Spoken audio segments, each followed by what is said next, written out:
Look at me now, look at me now, look at me, look at me, look at me now. No one can bother me, not in the slightest. I'm yelling victory, throwing your towel. I'm taking my shot and doing it well. I'm saving myself, no need for the bell. I'm giving it everything, all that I got. I'm conquering battles that rage in my thoughts. So I take one step at a time, fall into formation as I see the motivation in the eyes of my reflection. You may reap what you sow, but I'm gonna reap what I write. I put in the work and I do it a lot, cause you gonna see me when I'm at the top, ready or not.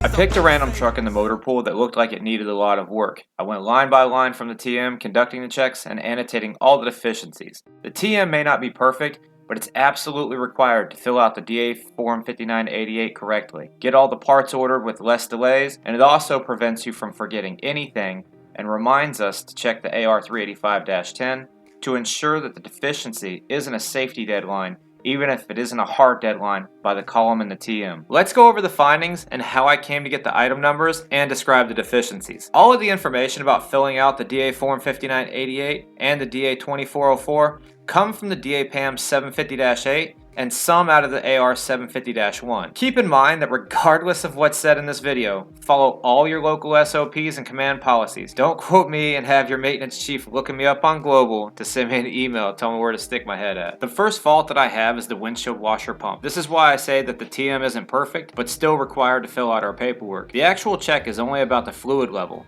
It never said to test if it sprayed onto the windshield, but nothing in the intervals required this check, and people catch faults all the time that there is no item number to check for. Therefore, describing things fully is extremely important. When things like this occur, the best thing to do is use the closest thing relating to the description to get the mechanics in the general area. So I use the 1 Bravo .3. 1 because it's the item number, the B because it's short for the before interval, and the .3 because it is the third procedure of that item number. As for the fault status, since there was no procedure in any of the intervals for checking this and nothing clearly defined in the 385-10 saying that it was unsafe for the sprayer not to work, I just used leader judgment and placed the diagonal slash in the fault status symbol. The date is the date that you found the fault. Since the DA 5988 will be used for the duration of the vehicle's dispatched if it's not deadlined, then you could have found issues on following days. Fault description should include very detailed notes of its location, the issue, and steps taken, like if you did some troubleshooting to confirm the fault. Take a second to pause if you need more time to read this, but we will talk about the Circle X status later. The thing to take from this is to fully describe the fault and skip a line between faults.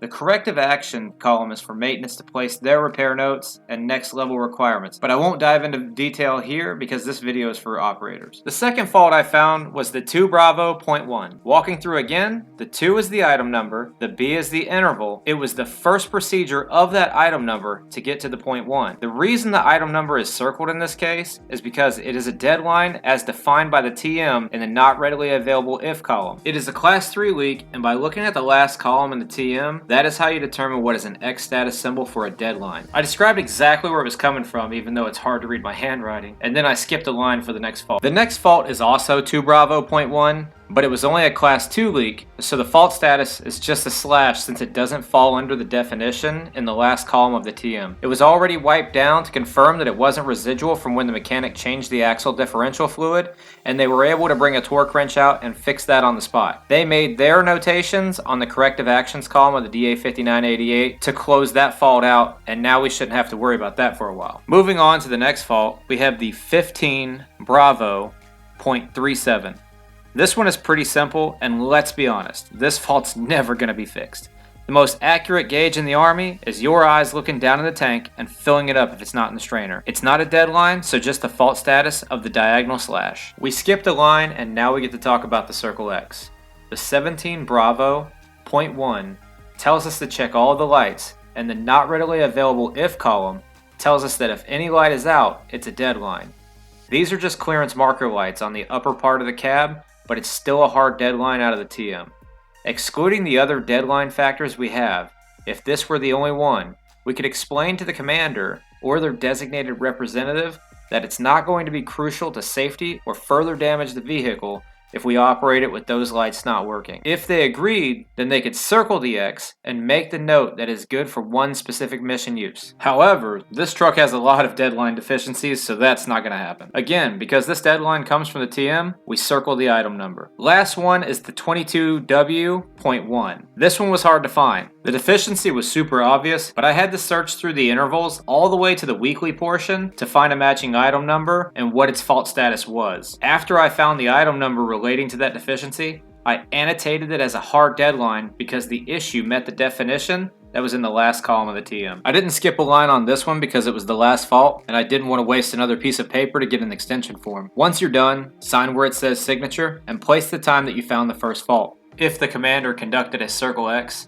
then they have to be the one to sign up here. If no faults are found at all, place the date in the fault description column to show that you conducted an inspection that day, especially if it's being used for multiple days like the example on the right. Now for a few seconds on the DA Form 2404. It's just the manual form of the DA 5988. All the vehicle information that I block out on the top of mine in this video is already filled out about each vehicle, and all you have to do is annotate the faults. The DA 2404 has to have all the information filled in from the data plate on the vehicle, but all the columns are filled out the same and all the references are the same. If you have any questions or things that you'd like to add, go ahead and throw it into the comments section.